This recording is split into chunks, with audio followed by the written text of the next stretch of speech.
Nam Mô A Di Đà Phật. Kính chào các bạn thiện tri thức hữu duyên. Giữa cuộc đời vô thường, đổi thay từng hơi thở, có những điều nhỏ bé nhưng mang giá trị lớn lao đến vô cùng. Trong giáo lý của Đức Phật, niệm Phật không chỉ là một pháp tu, đó là một chiếc thuyền vượt sóng mê, là con đường ngắn nhất đưa người hữu duyên đến bờ an lạc. Nhưng bạn có từng lặng lòng mà suy nghĩ rằng niệm Phật có công đức gì, và có những công đức nào đặc biệt không, chỉ dành riêng cho người niệm Phật mà các pháp môn khác không thể có được? Trong Kinh A Di Đà, Đức Phật Thích Ca Mâu Ni khẳng định rằng nếu có người chí tâm xưng niệm danh hiệu Nam Mô A Di Đà Phật từ 1 ngày cho đến 7 ngày, nhất tâm bất loạn, khi lâm chung sẽ được Phật A Di Đà và chư thánh chúng tiếp dẫn vãng sanh cực lạc. Đây là công đức đặc biệt chỉ có ở pháp môn niệm Phật, cơ hội được vãng sanh dù là phàm phu đầy phiền não. Một câu A Di Đà vượt qua bể ta bà, không cầu gì cao cả, chỉ mong về cực lạc. Khi niệm danh hiệu Phật A Di Đà là gieo vào tâm thức một hạt giống Bồ đề, mà mỗi câu danh hiệu Nam Mô A Di Đà Phật là một giọt nước ngọt lành tưới tẩm. Khi niệm liên tục đều đặn, tâm sẽ từ từ thấm nhuần ánh sáng thanh tịnh của Đức Phật A Di Đà. Đến khi lâm chung, hạt giống ấy nảy mầm, trở thành chiếc cầu hoa sen, đưa hành giả vượt thoát khỏi biển khổ sinh tử. Mỗi câu hồng danh niệm như hạt ngọc gieo trồng, tới ngày hoa nở rộ, đón về cực lạc hồng. Người thế gian thường tích góp tiền bạc, nhưng người niệm Phật là người biết tích lũy công đức vô hình, loại của cải không ai lấy được, không bị mất theo thời gian và có giá trị lớn lao khi rời bỏ cõi đời này. Trong các pháp môn khác, người tu phải trả nghiệp để tiêu nghiệp, nhưng trong pháp môn tịnh độ, nhờ sự trợ lực của nguyện lực Phật A Di Đà, người niệm Phật chân thành, tinh tấn có thể chuyển hóa nghiệp, không cần phải trải qua đau khổ như thường lệ. Oan khiên từng chồng chất, tội lỗi tưởng vô biên, danh hiệu Phật nhiệm màu, một lòng mà liễu triền. Khi niệm Phật, tâm ta an, nghiệp cũ không khởi, không tạo nghiệp mới, thân khẩu ý giữ được trong chánh niệm. Chẳng những không tạo thêm nghiệp, mà còn chuyển nghiệp xưa thành đạo lực, khiến con đường tu trở nên nhẹ nhàng và thênh thang. Trong giáo lý tịnh độ, niệm Phật không phải là trốn nghiệp, mà là chuyển nghiệp. Như nước cam lồ tưới lên than hồng, dần dần nghiệp nóng rát lắng xuống. Công đức niệm Phật giúp nghiệp báo nặng hóa nhẹ, nghiệp nhẹ hóa không, không phải bằng cách né tránh, mà nhờ sức gia trì của Đức Phật A Di Đà. Khi tâm chuyên nhất niệm Phật, ánh sáng Phật chiếu rọi vào nghiệp thức, từ đó hóa giải những nghiệp lực sâu dày mà không phải trải qua thân đau khổ. Một lòng xưng danh hiệu, nghiệp dày cũng nhẹ dần, Phật lực không thể nghĩ, đưa ta khỏi mê trần. Người thường phải trả nghiệp bằng đau đớn, còn người niệm Phật trả nghiệp bằng an lành, vì đã có Phật lực tiếp dẫn và tâm lực thanh tịnh của chính mình nâng đỡ. Đó là con đường vi diệu mà Đức Phật chỉ dạy. Người niệm Phật thường nghĩ mình chỉ được tiếp dẫn khi lâm chung, nhưng thực ra ân đức gia trì của Đức Phật A Di Đà đã hiện hữu ngay trong đời sống hiện tại.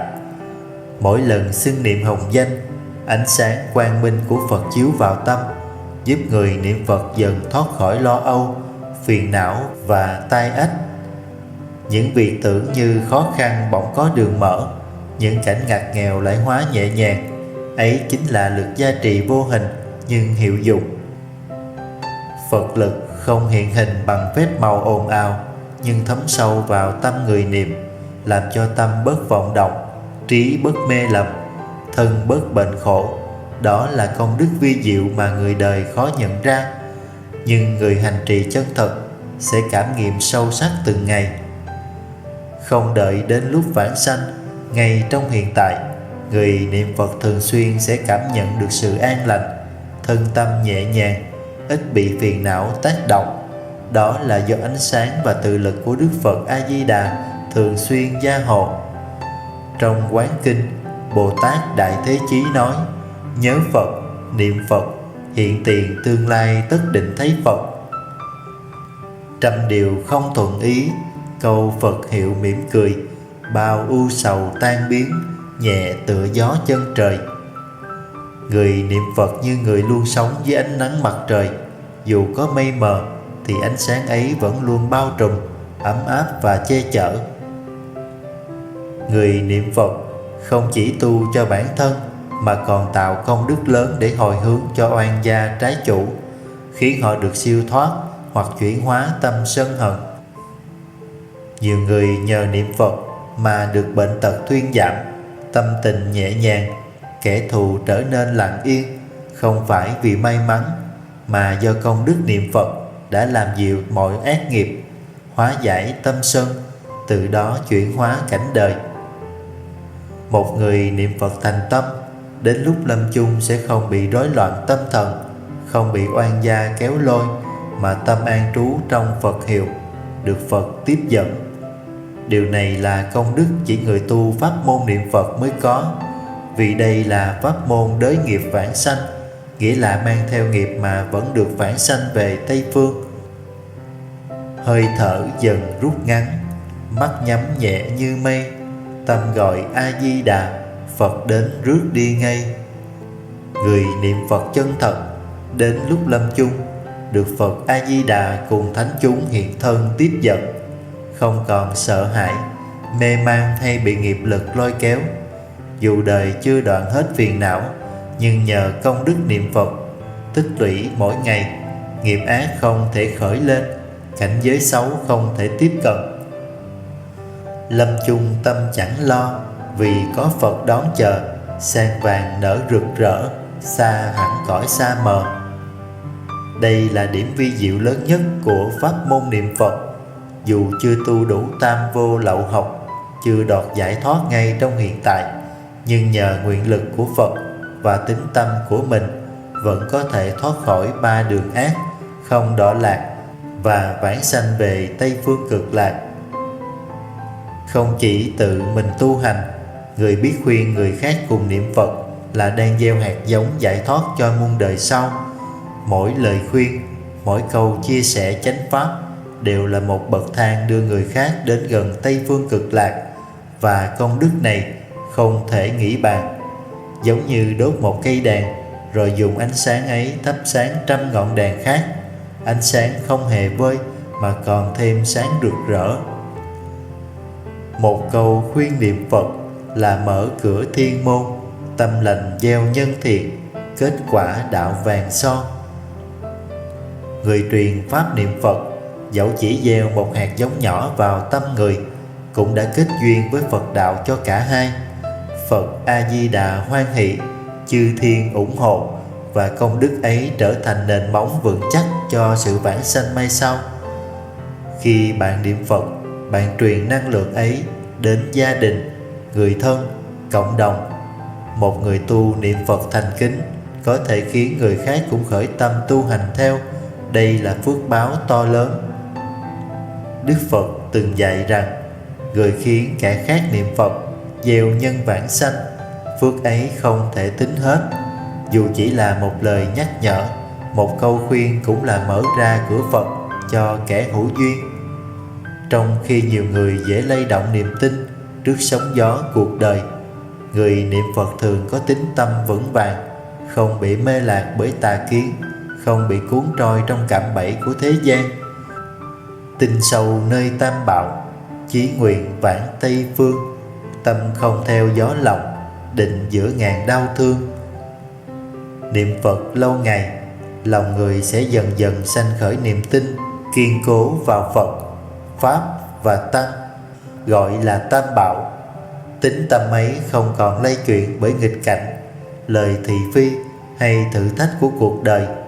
Nhờ thường xưng danh hiệu A Di Đà Phật, người niệm Phật được Phật lực gia trì, khiến cho tâm không nghi ngờ, không thối chuyện, và luôn giữ lòng kính ngưỡng sâu xa với con đường giải thoát.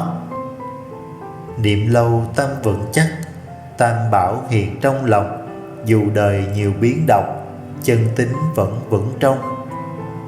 Chính công đức này giúp người tu không bỏ đường đạo giữa chừng, không vì khó khăn mà lui sụp, và luôn giữ chánh kiến, chánh tín, để rồi trọn đời niệm Phật, trọn đời hướng về Tây Phương Cực Lạc. Người niệm Phật không chỉ tích lũy công đức cho riêng mình, mà còn có thể hồi hướng tất cả công đức ấy cho cha mẹ, người thân và vô lượng chúng sanh. Như ánh sáng mặt trời không chiếu cho một người, công đức chân thật có thể lan tỏa khắp pháp giới, trợ duyên cho người còn sống được an ổn, kẻ đã mất được siêu sinh. Đây là bi tâm của người tu theo hạnh nguyện của Đức Phật A Di Đà, luôn mong cầu nhất thiết chúng sanh đồng sanh Cực Lạc Quốc. Một lòng niệm danh Phật, hồi hướng khắp muôn nơi, mẹ cha cùng quy hướng, bạn thù đều thảnh thơi. Khi ta phát tâm rộng lớn, niệm Phật không chỉ để độ cho chính mình, mà còn kết duyên Phật Pháp với tất cả hữu tình, thì công đức ấy tăng trưởng vô biên, trở thành nền móng vững chắc cho con đường thành đạo mai sau. Pháp môn niệm Phật tuy đơn giản, nhưng công đức rất lớn. Người niệm Phật thành tâm có thể hồi hướng công đức ấy cho cha mẹ hiện tiền, người quá cố và khắp pháp giới chúng sinh. Vì sao chỉ pháp môn niệm Phật mới có thể hồi hướng khắp pháp giới?